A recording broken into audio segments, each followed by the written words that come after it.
Bonjour, épître de l'apôtre Paul aux Galates, chapitre 3, verset 11. Et que nul ne soit justifié devant Dieu par la loi. Cela est évident, puisqu'il est écrit, le juste vivra par la foi. Voici l'amende du matin.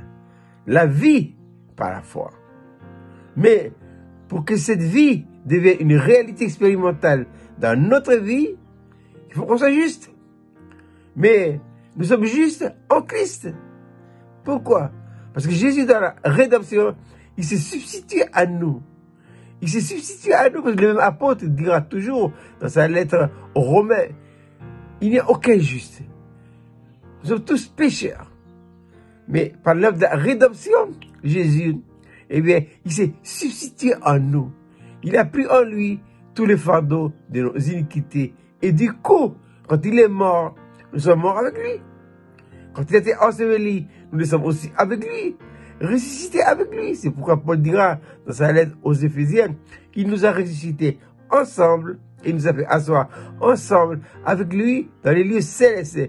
D'une manière potentielle, cela est déjà fait. C'est réel, c'est évident. Et nous devons le croire. Ici, c'est une affaire de foi. En Christ, nous sommes justes. De quoi nous parle la justice? La justice nous parle de l'intérieur en nous. Il y a en nous, à cause du péché, un schisme extraordinaire, un véritable mélange, un cafouillage. Jésus, dans l'incarnation, il est venu sur la terre pour rétablir l'ordre intérieur, esprit, âme et corps. Et du coup, nous devenons justes. Non pas de notre justice à nous, mais de la justice du Seigneur Jésus-Christ. Et comment Dieu nous voit-il ce matin? Il nous regarde en Christ juste.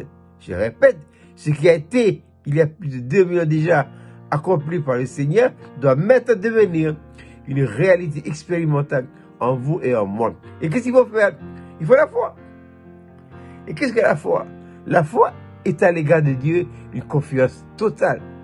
Incapable de douter de la fidélité de Dieu à l'égard de ses promesses. Il nous a donné beaucoup de promesses. Il faut croire à ses promesses. La foi, dit l'apôtre Paul, c'est un don. C'est un don. Nous recevons le don de Dieu. Voilà. Parce que nous sommes nés de nouveau. Nous avons reçu le don de la vie. La foi est dans la vie. Il n'y a pas de foi dans la vie naturelle. Maintenant, la foi est dans la vie. Et maintenant, les degrés de foi dépendent de quoi? Dépendent de la manière dont nous utilisons cette vie. Nous sommes nés de nouveau pour qui? Pour Dieu. Nous ne sommes pas nés de nouveau pour faire ce qu'on veut. Nous sommes nés de nouveau pour faire la volonté de Dieu. C'est de la manière dont nous utilisons cette vie que dépendra notre foi. Quand je pense à la foi de nos aînés. Ah oui, je pense à Pharaon, qui a quitté Tonga, qui a séjourné à Marais, et qui un beau matin a pris la pirogue pour aller à Lifou. Il savait à Lifou, c'était le cannibalisme. Ah oui, c'était les guerres tribales. Mais il est parti. C'est la foi, ça. Mais la foi est dans la vie. Je répète, il n'y a pas de foi dans notre vie naturelle. Notre vie naturelle est incrédule. La foi est dans la vie de Dieu. Mais puisque nous avons reçu la vie de Dieu le jour de notre nouvelle naissance, bien, faisons de cette vie notre vie. Qu'est-ce que la croix?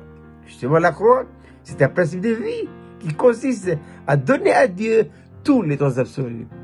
Et la possibilité de vivre sa vie en nous. Vivre de Dieu, vivre par Dieu, vivre pour Dieu, vivre comme Dieu, afin de réjouir le cœur de notre Père. Je répète, c'est bien petit man pour ce matin. Le juste vivra par la foi. Je vous souhaite de passer une agréable journée.